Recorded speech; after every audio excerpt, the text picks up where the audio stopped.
Good afternoon to everybody. नमस्कार, जय श्री।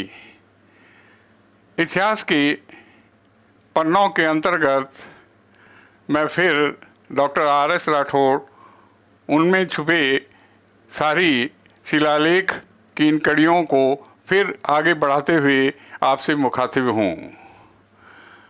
पुरालेखीय स्रोतों के अंतर्गत शिलालेख और प्रशस्ति के अंतर्गत हम एक महत्वपूर्ण कड़ी की ओर फिर मैं आपको ले जाता हूँ। निश्चित रूप से प्रशस्तियाँ जो किसी भी शासक के यशोगान के लिए अंकित की जाती थी, उत्कीर्ण की जाती थी, वे इतिहास के एक सर्वाधिक सुरक्षित और महत्वपूर्ण स्रोत के रूप में जानी जाती है। इसी क्रम में मैं आपसे जगन्नाथ राय की प्रशस्ति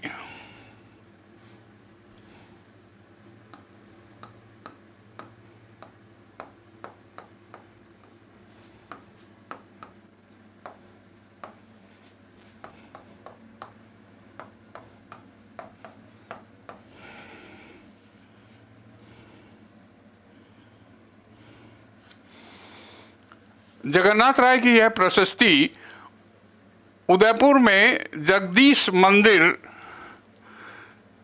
के प्रवेश द्वार पर यह शिलालेख उत्कीर्ण है और मेवाड़ के शासक बप्पा रावल से लेकर महाराणा जगत सिंह के काल की उपलब्धियों का उल्लेख इस प्रशस्ति में किया गया है।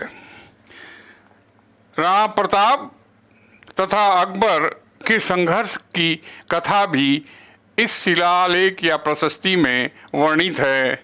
महाराणा जगत सिंह की दान प्रवृत्ति और उस समय की आर्थिक और सामाजिक परिस्थितियों का उल्लेख भी इस प्रशस्ति में किया गया है। जब भी आप उदयपुर जाएं तो निश्चित रूप से जगदीश चौक में स्थित यह जगदीश मंदिर, जिसे इतिहास के झरोकों में सपनों में बना मंदिर भी कहते हैं, यह विद्यार्थियों के लिए भी सभी प्रतियोगी परीक्षाओं के लिए भी यह एक सवाल महत्वपूर्ण बनता है कि राजस्थान में सपने में बना मंदिर कहाँ स्थित है। तो जगदीश मंदिर। तो निश्चित रूप से जगन्नाथ राय की इस प्रशस्ति में जो यह इस मंदिर के प्रवेश द्वार पर उत्कीर्ण है, हमें इतिहास की एक महत्वपूर्ण जानकारी प्रदान करती है। जितने भी शिलालेख और प्रशस्तियां हैं वे संस्कृत भाषाओं में उत्कीर्ण हैं। उस काल की भाषा के अनुरूप ही उनको उत्कीर्ण या अंकित किया गया है। अब मैं कुछ आपसे अरबी फारसी के कुछ शिलालेख या उससे संबंधित कुछ प्रशस्तियों की बात करूंगा।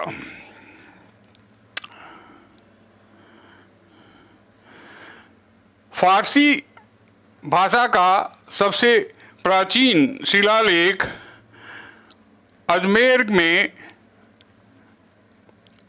2.5 दिन के झोंपड़े की दीवार पर अंकित है और यह शिलालेख अरबी फारसी का सबसे प्राचीन शिलालेख कहा जाता है।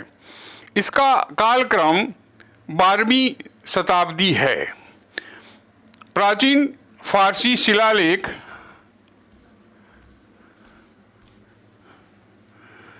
जो हम जानते हैं कि 2.5 दिन का झोंपड़ा अचानक ही नहीं बना, यह किसी इतिहास के कालक्रम के अनुसार 2.5 दिन में इसे बनाया गया था और यह बनकर पूर्ण हुआ।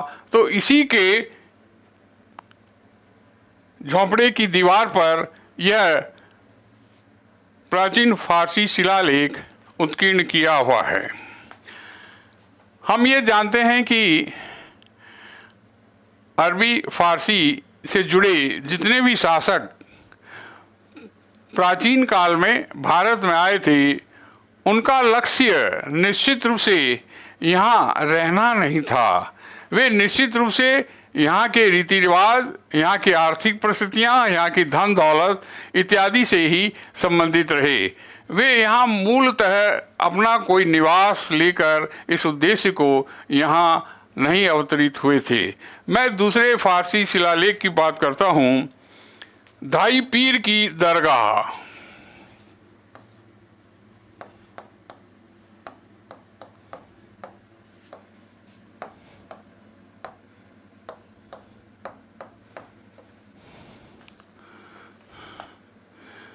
चित्तौड़ से प्राप्त इस शिलालेख में चित्तौड़ का नाम खिजराबाद किया गया था, वही इस शिलालेख में अंकित है। हम जानते हैं कि अलाउद्दीन खिलजी ने जब चित्तौड़ पर आक्रमण किया था और चित्तौड़ के साके में राजपूत और सतरानियाँ जब जौहर को समर्पित हो चुकी थी, तो अलाउद्दीन खिलजी ने चित्तौड़ पर आक्रमण करके इस स्थान का नाम खिजराबाद अपने पुत्र के नाम पर रखा था। इसीलिए इतिहास में यह शिलालेख जो है अपनी इस साक्ष्य को प्रमाणित करता है कि अलाउद्दीन खिलजी ने यहाँ इस प्रकार अपना आक्रमण किया था। खिलजी वंश के जितने भी शासक हैं, उसमें अलाउद्दीन खिलजी का उद्देश्य इस महान किले को जीतकर निश्चित रूप से दक्षिण की ओर अपने विजय श्रृंखला को आगे बढ़ाना रहा था। निश्चित रूप से खिलजी वंश यही चाहता था कि मैं यहीं के रास्ते से होकर मैं दक्षिण की ओर अपना प्रस्थान करूं। तो निश्चित रूप से यह शिलालेख भी हमें एक अलग और निश्चित जानकारी प्रदान करता है। शाहबाद का लेख जो 1679 ईस्वी में औरंगजेब से प्राप्त है, और औरंगजेब ने विभिन्न प्रकार के जितने भी कर वसूल किए थे, वे विभिन्न करों की जानकारी इस शाहबाद लेख से हमें मिलती है।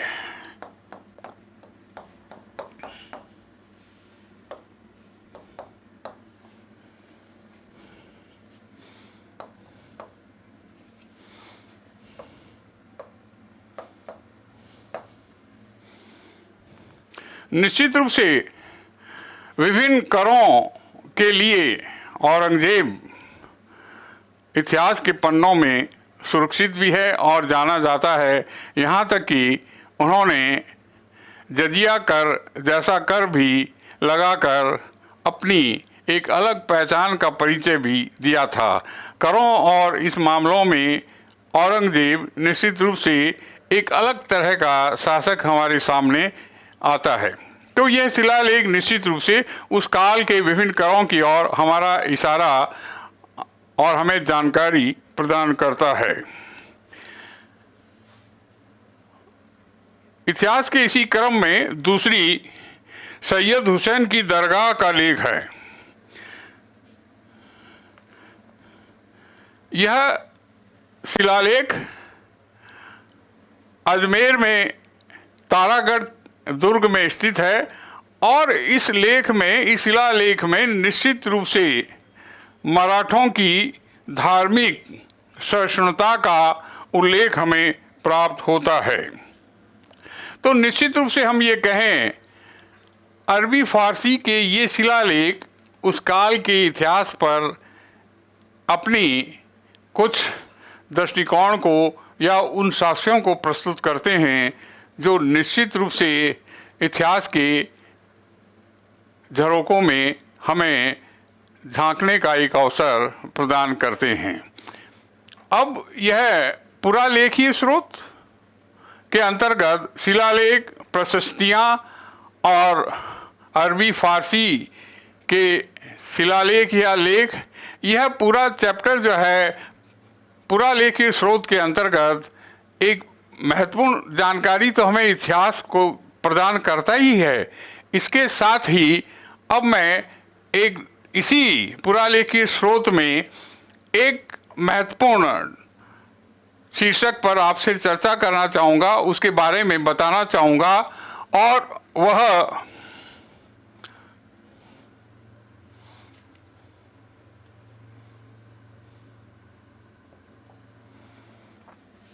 इतिहास के महत्वपूर्ण स्रोत हैं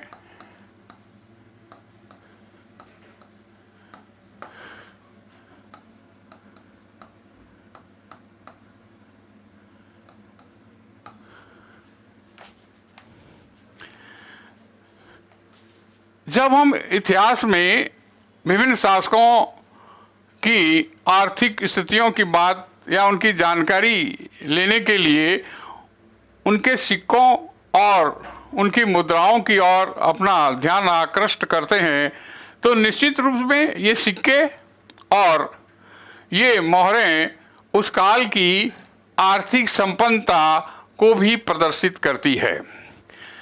सिक्कों में हमें यह ध्यान रखना होगा कि आधुनिक काल में ये सिक्के जो हैं एक ही धातु से बनाए जाते हैं, लेकिन उस काल में आप ये कहें कि इन सिक्कों में ताम्र यानी तांबा, चांदी और अलग से स्वर्ण यानी सोना भी मिलकर ये बनाए जाते थे। सर्वाधिक सोने के सिक्कों की शुरुआत अगर हम इतिहास के किसी पृष्ठ को उल्टें तो हमें ये जानकारी मिलती है कि सर्वाधिक आर्थिक रूप से संपन्न गुप्तकाल था, और गुप्तकाल में ही सर्वप्रथम सोने के सिक्कों का चलन प्रारंभ हुआ था। अब मैं एक नज़र इन सिक्कों के बारे में डालकर आपको कुछ जानकारियां दूंगा। राजस्थान में सबसे प्राचीन सिक्के पंचमार्का आहत सिक्के हैं।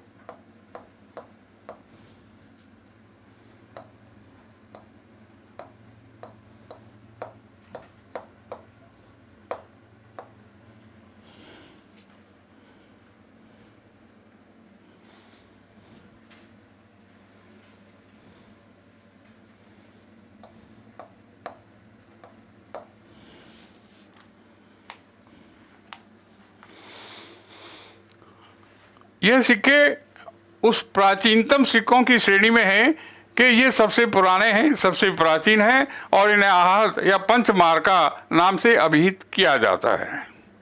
निश्चित रूप से सिक्कों की ये श्रृंखला हमें उस काल के इतिहास की एक महत्वपूर्ण जानकारी तो प्रदान करती ही है, उसके साथ साथ यह उस काल की आर्थिक स्थितियों का भी एक इशारा हमें करती है।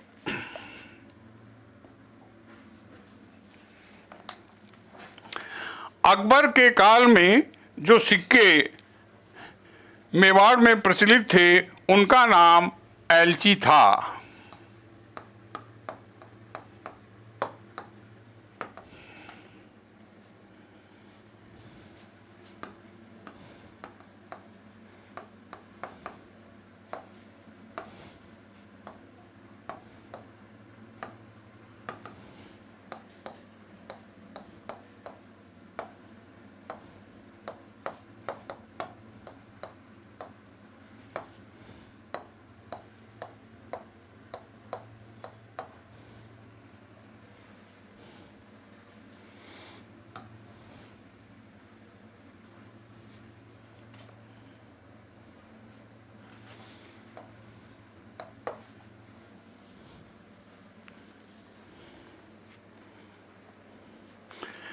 सिक्कों के इसी क्रम में मैं आपको फिर अजय मेरू अर्थात अजमेर में चौहान वंश के शासकों की बात करूंगा। अजमेर के चौहान शासकों के 11वीं से 13वीं शताब्दी में जो प्रचलित सिक्के थे वे चांदी और तांबे के सिक्के थे और इन सिक्कों को द्रम, विपोषक, रूपक और दीनार कहा जाता था।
तो अजमेर के चौहान वंश के शासनकाल के सिक्के तो तांबे और चांदी से बने थे। उस काल में इन विभिन्न नामों से अभिहित किए जाते थे।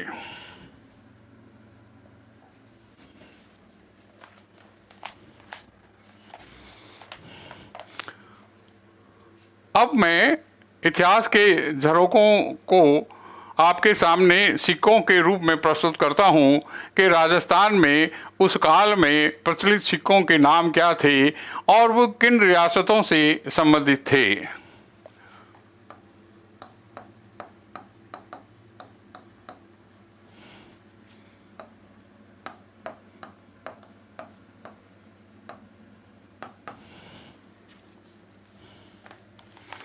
इसमें मैं सर्वप्रथम जयपुर में प्रचलित सिक्कों की बात करूंगा, जिसमें जिन्हें नाम झाड़शाही और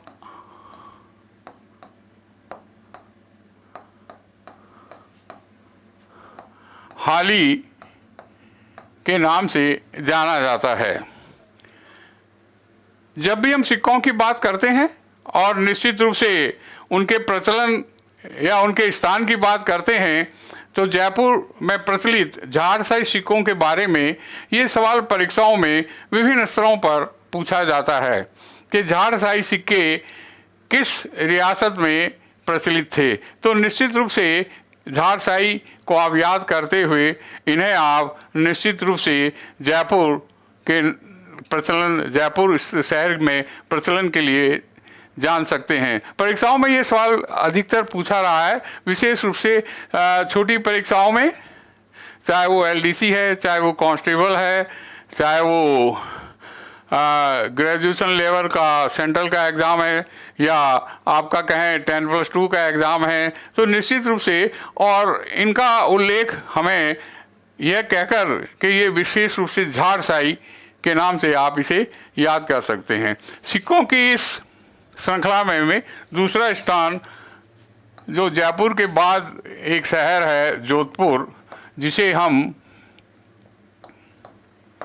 सूर्य नगरी के नाम से भी जानते हैं और भौगोलिक दृष्टि से इसका नाम सूर्य नगरी है। और निश्चित रूप से यह हमारा एक भौगोलिक नाम स्पष्ट भी है, क्योंकि पूरे भारत में सूर्य सर्वाधिक समय तक ज्योतिर्मय ही विराजमान रहते हैं और सर्वाधिक गर्मी का स्थान, टेम्परेचर का स्थान गर्मी के दिनों में मई और जून में यही रहता है। तो यहाँ के सिक्कों को विजयशाही,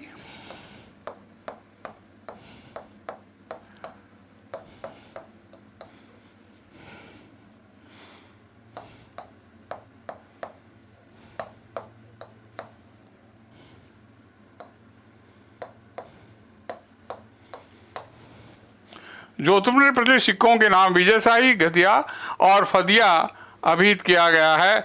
अब हमें तीसरे शहर की बात करूंगा।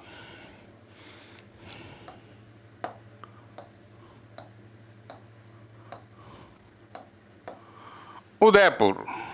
निश्चित रूप से रियासत कालीन इसका नाम मेवाड़ रहा और यह राजस्थान की सबसे प्राचीन रियासत के नाम से जानी जाती है। तो निश्चित रूप से यहाँ प्रचलित सिक्के हमें क्या कहते हैं, उनके नाम देखिए। ढींगला,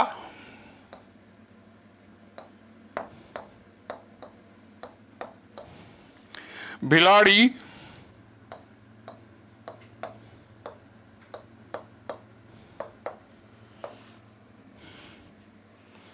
चांदोड़ी,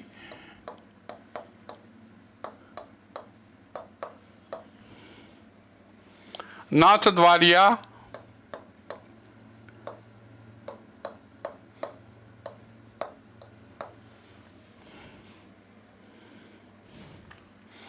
स्वरूप शाही,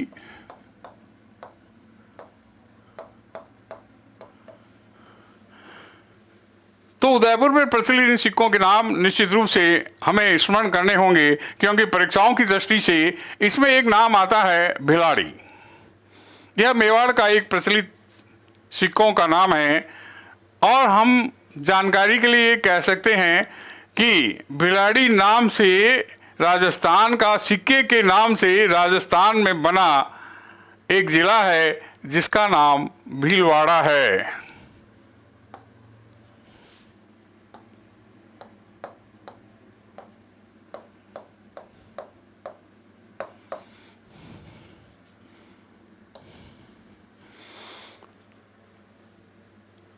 तो सिक्कों के नाम से बना, कॉइन्स के नाम से बना यह शहर भिलाड़ी के नाम से भीलवाड़ा बना। और हम ये जानते हैं कि राजस्थान की वस्त्र नगरी के रूप में भीलवाड़ा प्रसिद्ध है। इसे हम राजस्थान का मैनचेस्टर भी कह सकते हैं। जो इंग्लैंड में मैनचेस्टर, यूनाइटेड किंगडम में जो मैनचेस्टर है, उसी तरह भीलवाड़ा राजस्थान का मैनचेस्टर कहा जाता है। तो निश्चित रूप से भिलाड़ी सिक्के के नाम से बना ये शहर आज अपनी एक अलग पहचान भी रखता है। सिक्कों के दूसरे दौर में मैं आपको चौथा शहर जैसलमेर की बात करूंगा। और जैसलमेर में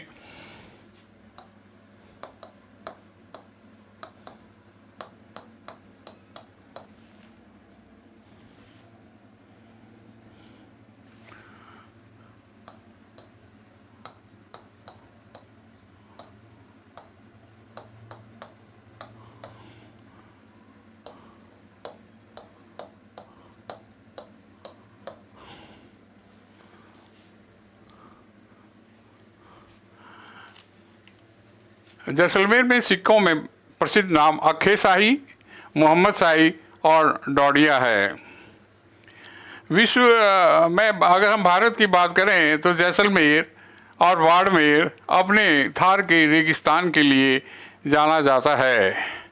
रेत के बड़े बड़े टीले जो गर्मी के दिनों में अत्यंत गर्म होकर लू का संदेश देते हैं और रात के समय, चांदनी रात में, वह पीली स्वर्ण नगरी की मिट्टी हमें बहुत ही ठंडक भी प्रदान करती है।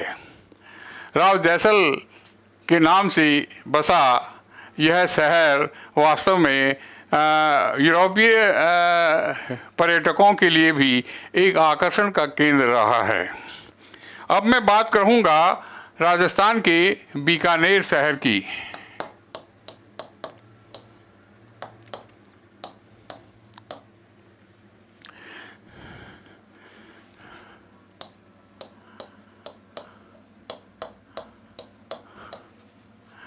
बीकानेर के उस काल के सिक्के का नाम गज शाही है और यह उस काल में प्रचलित थे। अगले शहर का नाम है कोटा, जिसमें गुमान शाही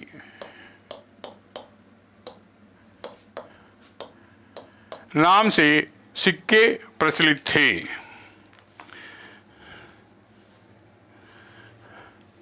अब मैं बात करूंगा धौलपुर शहर की।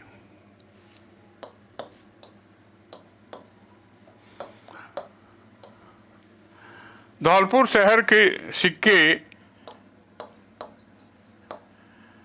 तमंचा शाही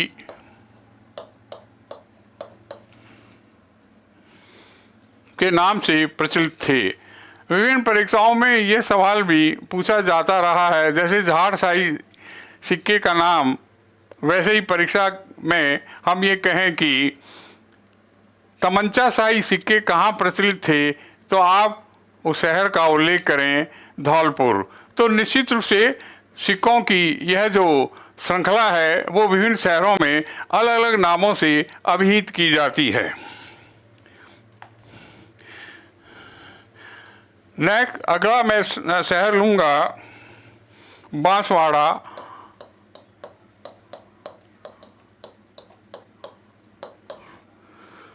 जहाँ लक्ष्मण शाही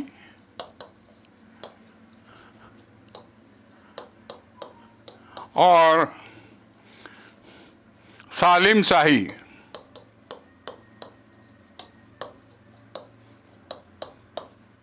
सिक्के प्रचलित रहे। सिक्कों के इसी दौर में मैं फिर अगली कड़ी की ओर आपका ध्यान आकर्षित करना चाहूँगा। बूंदी में प्रचलित सिक्कों के नाम कटार शाही,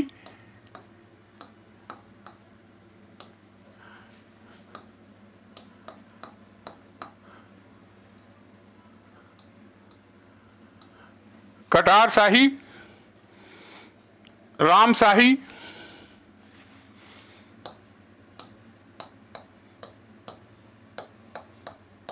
इत्यादि रहे। डूंगरपुर में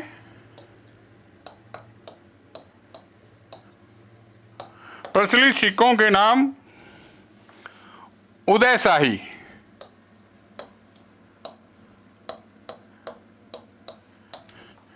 यह नाम शायद इसलिए भी रहा होगा कि डूंगरपुर और बांसवाड़ा वागड़ के नाम से प्राचीन काल में प्रसिद्ध रहे और यह मेवाड़ की रियासत के अधीन ही आते थे।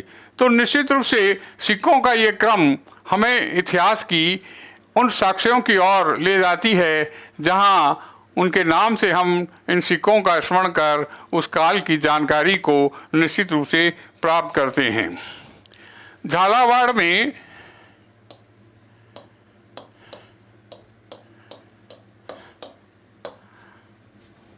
प्रचलित सिक्कों के नाम मदन शाही,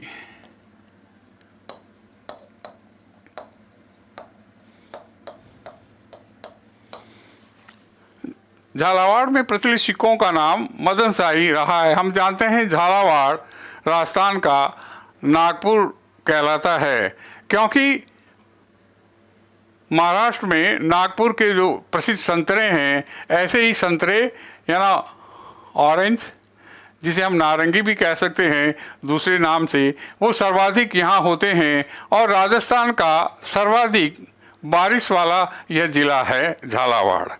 अपनी बात को समाप्त करते हुए फिर यही कहूँगा, थैंक यू।